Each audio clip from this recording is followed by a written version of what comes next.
En mayo del 2012 con un colega hicimos un debate sobre esta ley 1448 que había sido aprobada un año atrás. Ese debate fue un debate en el que planteamos muchas dudas sobre cuál iba a ser el éxito de esa política, en qué iba a terminar esa política. Pero como claro, no se sabía porque era apenas un año de aprobada la ley, había que tener paciencia y esperar.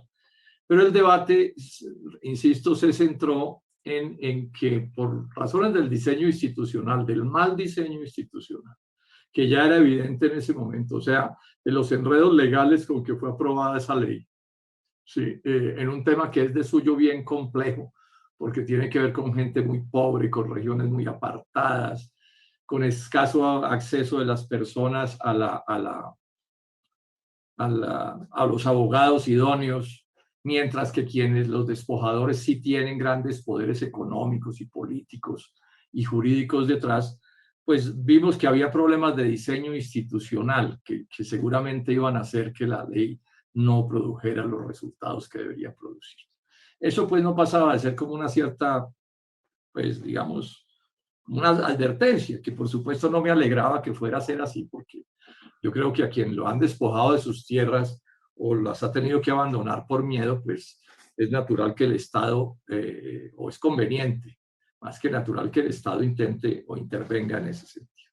El debate en buena medida se centró entonces en un punto que fue muy irritante en ese momento, y es que al año de aprobada la ley, y 6 meses después, el gobierno nacional empezó a dar, el ministro de Agricultura, el propio presidente de la República, a dar cifras y cifras de centenares de miles de hectáreas de tierras restituidas y cantidad de colombianos favorecidos, pero unas cifras que no voy a repetir. Yo voy a poner hoy en mi página web y voy a enviar el debate. Ahí está el video y está la transcripción. Y cifras que hablaban pues de unos números que uno decía, pero miércoles, ojalá, pero eso sí será posible. Por ejemplo, el Plan Nacional de Desarrollo hablaba de favorecer a 165.000 familias. El ministro de Agricultura de esos días hablaba de favorecer a 200.000 familias.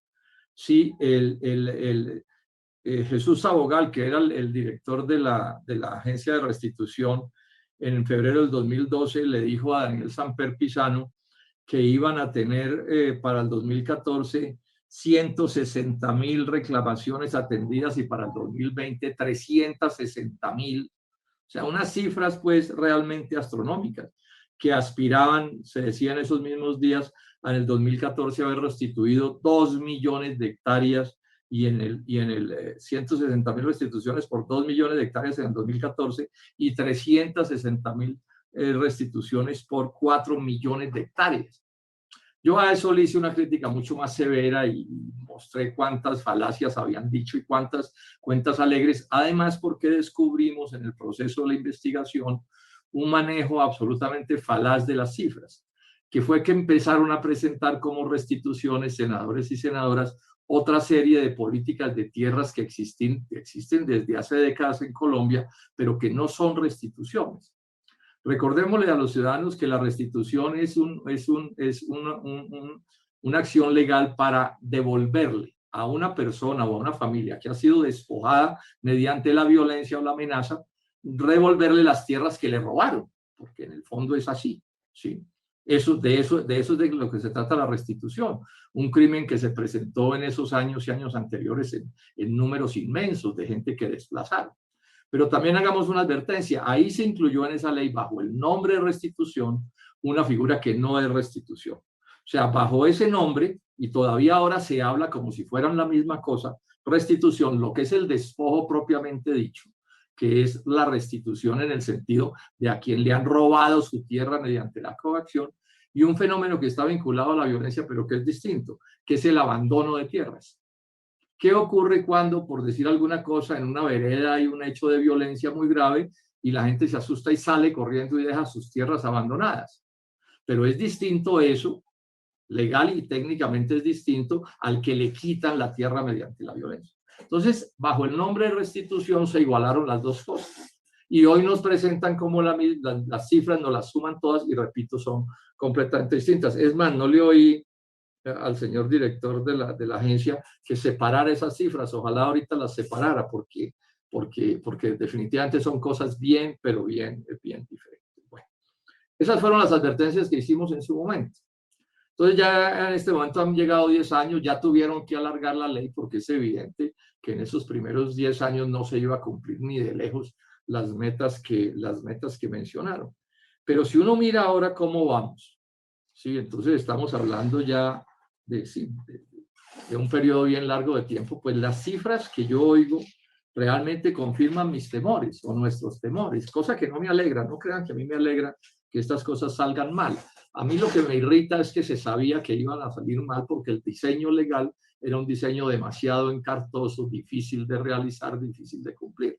Entonces, esta es otra ley agraria en la que lo fundamental, lo que termina primando es la demagogia. O sea, es utilizar las normas para no resolver los problemas que se deben resolver, sino para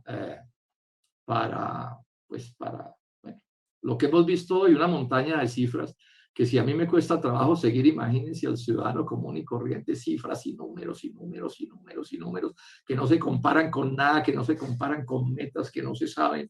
Cada gobierno echa sus cuentos, pero la verdad es que por las cifras que nos han dado esta ley, repito, en la práctica va a ser en términos fundamentales el fracaso que algunos advertimos hace una década. Cosa que, repito, no me alegra. Pero que es mi deber señalar, porque en ese momento era clarísimo, y lo explicamos, repito, en un debate de cerca de una hora intervine yo. Cifra, dato, número, análisis, detalle. Entonces lamento tener que decir otra vez en esta comisión que tenía la razón, porque, repito, las cifras no permiten, pues frente al tamaño del fenómeno, pues las cifras que nos han dado hoy en medio de una gran confusión, sí siguen siendo muy pequeñas frente, digamos, al fenómeno que se nos presentó en ese momento. Y ya alargaron otros 10 años la medida.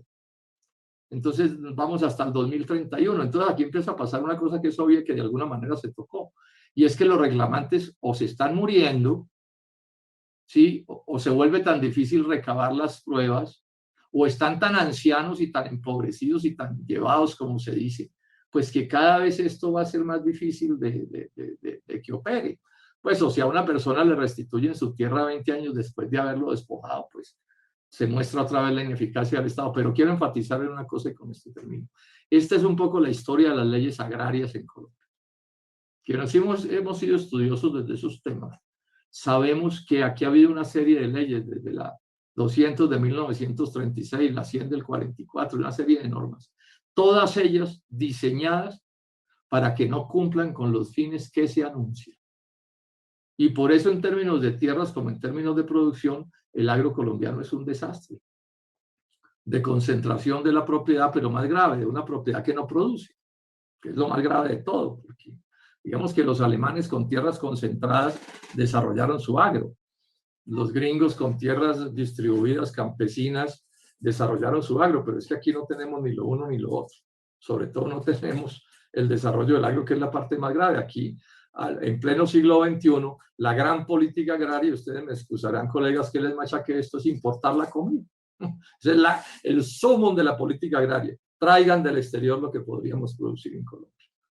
¿Sí? Y ahí se siguen arruinando los productores. Y además se sigue concentrando la tierra, porque pues si usted además se muere de hambre en su parcela, pues ¿qué puede hacer distinto de salir corriendo, sea porque se la compren o porque lo saquen a tiros, que también lo sacan, que se lo sacan a tiros? Insistamos, yo llevo ya en esta comisión casi 20 años con esta especie de insistencia y realmente todo lo que veo es un desastre, eso lo tengo que decir con toda franqueza. Preferiría decir una cosa contraria, pero yo creo que los hechos nos demuestran que la principal política agraria de Colombia es que no haya una buena política agraria. Y esta cosa que cacarearon tanto, es que hay que ver, ustedes de pronto no se acuerdan, lo que cacarearon esta restitución de tierras, trajeron al secretario de la ONU. Eso, mejor dicho, no hubo show que no hicieran. No hubo promesa y abrazo y felicitación y votos que no consiguieran. ¿Cuántos votos campesinos y de jornaleros se conseguirían con seguridad con esta ley? Y repito, las cifras nos dicen que, pues, es muy mediocre el resultado. A mí, pues, lo que hayan hecho, bueno, bienvenido, pues. es mejor algo que nada, pero realmente esa no puede ser la política del Estado. O sea, la política del Estado no puede estar montada en temas tan sensibles como estos, con tanto sufrimiento ciudadano, con tanta violencia, convertidas en unas pantomimas que al final no resuelven nada. Ni en el gobierno anterior, ni en este gobierno. Porque, repito, quedó mal diseñada, como oportunamente lo demostramos. Porque el centro de la presentación política, de esa política, fue el engaño, como lo demostramos oportunamente. Entonces, lo felicito, senador Jorge Londoño, por haber traído este tema, porque era clave que le pegáramos una mirada una década después qué ha pasado con esto. Muchas gracias, señor presidente.